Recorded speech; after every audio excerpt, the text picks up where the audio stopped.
Mám se dívat celý den informace. Já se ptám, a to je tak tok, nebo tok. No, už to se natačila jedna z většinou youtuberů, zase muzikánský, prostě youtuberů a na souseda řekl, my jsme prostě s bratrancem natáčeli jako, nebo taky na kameru, ale jako nemohli jsme to dát na YouTube, protože nebyl Gmail. A no tady kámoš připravil nějaký, tady jsem řekl, hej, Tome, já se chci tam můžeš mi napsat nějaký, znáš tak nebo tak? No, on řekl, jo, prostě to napsal. Takže to už si pamatuju. Skočil by si z paneláku bez ničeho, anebo padákem do lávy. To radši tím prostě panelákem, protože aspoň vlastně se znášíš a ne tady je vedro, já se prostě zblázním. A panelákem a oči tamhle, hlava na severu, hlava tamhle, a dáš paneláku prostě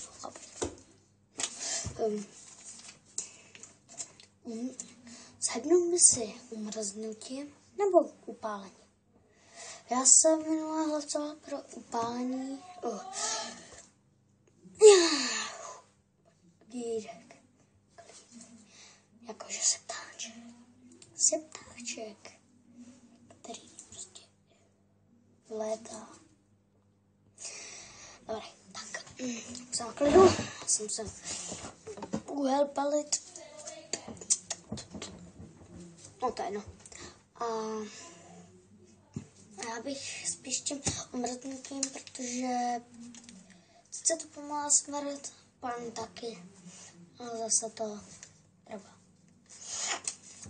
Netrvá, ale pálí. Au. No, jdem k další otázce.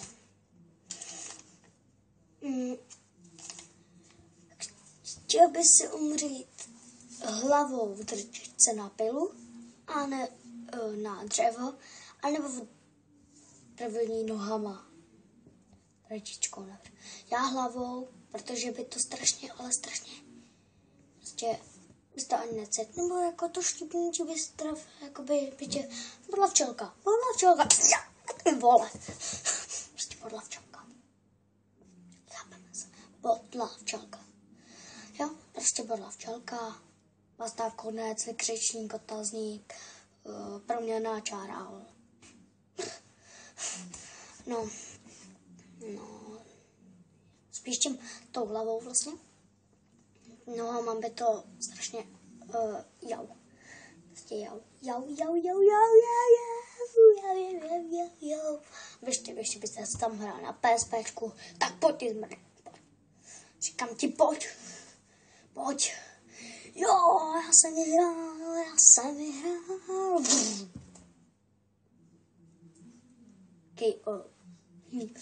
Tak, ještě 3 otázky. A pak je konec, protože pak začala hodina. A pak už jsem se vůbec na to nespomínal. Jo, tak. Žít v dinosauřím světě, nebo prostě v konci světa 2012.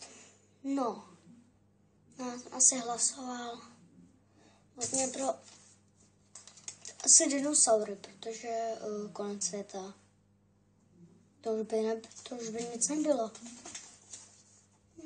Dinosaury stačí, ty pak zhebly. No tak proč je to takhle brát? Ještě 2 otázky. Už mě to nebaví. Jedna otázka včera. To je jedna. Druhá. Tak, poslední otázka už to nebavil. Tady je kousek. Ne, to ne. Tak. Já to nepřečtu. Já se z vás lidi nedělám prdel. Lidičky. Jsem prdeli. Já jsem prdeli. Jo, počkej. Dobře. Chtěl by si, aby si sněd tyčinku nebo čokoládu, která chutná jako hovno, anebo hovno, který chutná jako čokoláda. To je jasný. Ta druhá, protože hovno se nechutná, ale čokoláda. Ne, čokoláda. To mě rozpumpuje. No. Už bys na to mohl zabalit. Hodit do koše. Nebo do vrtulníku, jaký lebo. A doufám, že se vám tady ta krátké video nelíbilo. Klidně dejte like, odběr. Můžete dát dislike. Což nebudu spokojen. Ale když dáte like, tak mě to povzbudí a vyskočím z okna. Co je? Napište do komentářů, jestli mám vyskočit z okna, nebo být smutný. No, tak doufám, že se vám toto video líbilo. Stavte like, odběr a zdůl.